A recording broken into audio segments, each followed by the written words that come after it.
بسم اللہ الرحمن الرحیم نحمدہ و نصلی علی رسولہ الکریم۔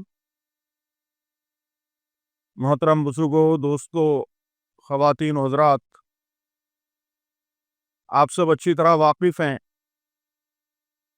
کہ مرکزی حکومت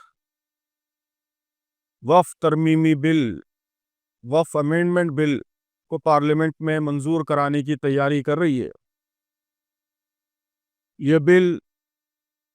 مسلمانوں کے مذہبی حقوق، ان کے جو ریلیجیس رائٹس دستور نے، کانسٹیٹیوشن نے دیے ہیں، ان کی صریح خلاف ورزی ہے، وائلیشن ہے، اور ہم سمجھتے ہیں کہ ملک کی سب سے بڑی مذہبی اقلیت کے خلاف یہ بڑی ظالمانہ کارروائی ہے۔ اس بل میں وقف ایکٹ میں جو ترمیمات تجویز کی گئی ہیں، جو امینڈمنٹس تجویز کیے گئے ہیں، اس کے نتیجے میں وقف کی پراپرٹیز پر مسلمانوں کا حق،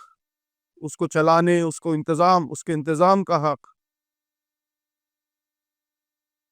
اور وقف کو محفوظ رکھنے کے لیے جو بہت سے پروویژنز قانون میں موجود ہیں، ان پروویژنز کو ختم کرنے کی تجویز، یہ ساری خطرناک تجاویز اس بل میں شامل ہے۔ یہ جو حقوق وقف ایکٹ کے ذریعے مسلمانوں کو دیے گئے ہیں، وہ صرف مسلمانوں کو حاصل نہیں ہے، بلکہ اس ملک میں جتنے مذہبی گروہ ہیں، ان سب کو اپنی عبادت گاہوں کا انتظام کرنے اور اس کو پروٹیکٹ کرنے کے لیے یہ حقوق دیے گئے ہیں۔ اب مرکزی حکومت صرف مسلمانوں کو اس حق سے محروم کرنا چاہتی، تو اس بل کی خطرناکیوں سے واقف کرانے اور اسے واپس لینے کے لیے آمادہ کرنے کی غرض سے مختلف کوششیں گزشتہ ایک سال سے مسلسل ہو رہی ہیں۔ مختلف پارٹیوں سے ملاقاتیں ہوتی رہیں، مسلمانوں نے جگہ جگہ احتجاج منظم کیے، جے پی سی کو مسلمانوں کی مختلف جماعتوں نے اور all India Muslim personal law board نے، جماعت اسلامی ہند نے، ان سب نے تفصیلی یادداشتیں پیش کی، ان کے سوالات کے جواب دیے، تو ہر ممکن کوشش کی گئی کہ اس بل کو واپس لینے پر آمادہ کیا جائے، لیکن اس کے باوجود یہ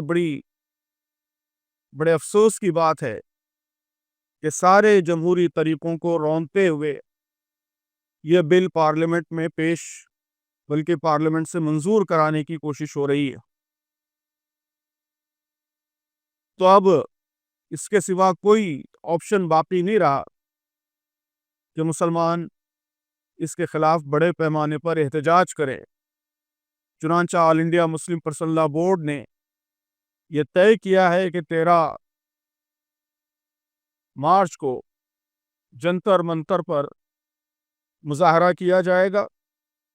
اور ملک کے مختلف علاقوں میں بھی اس طرح کے مظاہرے کیے جائیں گے۔ تو میں سمجھتا ہوں کہ وقف جائیدادوں کا تحفظ، مساجد کا تحفظ، مدارس کا تحفظ،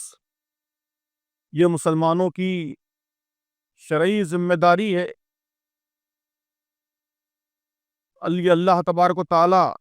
کی ملکیت ہے وقف کی جائیدادیں، اور مسلمان اس کے امین ہیں، اس کے ٹرسٹی ہیں، تو اس حیثیت سے اس کے تحفظ کے لیے ہر ممکن کوشش کرنا یہ ان کی ذمہ داری ہے۔ تو میں خاص طور پر 13 مارچ کے جنتر منتر کے مظاہرے میں بڑے پیمانے پر شرکت کے لیے دلی کے اور دلی کے اطراف اکناف کے مسلمانوں سے اپیل کرتا ہوں،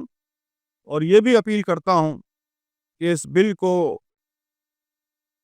نامنظور کرانے کے سلسلے میں جو کوششیں بھی ممکن ہیں، وہ مسلمانوں کی مختلف جماعتیں، تنظیمیں، ان کے گروپس، سول سوسائٹی کی تنظیمیں، اپوزیشن کے گروپس، ان سب کو ہر طرح کی کوششیں کرنی چاہیے۔ جنتر منتر کا یہ دھرنا بھی انشاءاللہ تمام مسلم تنظیموں، سول سوسائٹی آرگنائزیشنز، مختلف مائنورٹی تنظیموں، ان سب کے اشتراک کے ساتھ یہ دھرنا منظم کیا جا رہا ہے، تو اسے ہر ممکن طریقے سے کامیاب بنائیے۔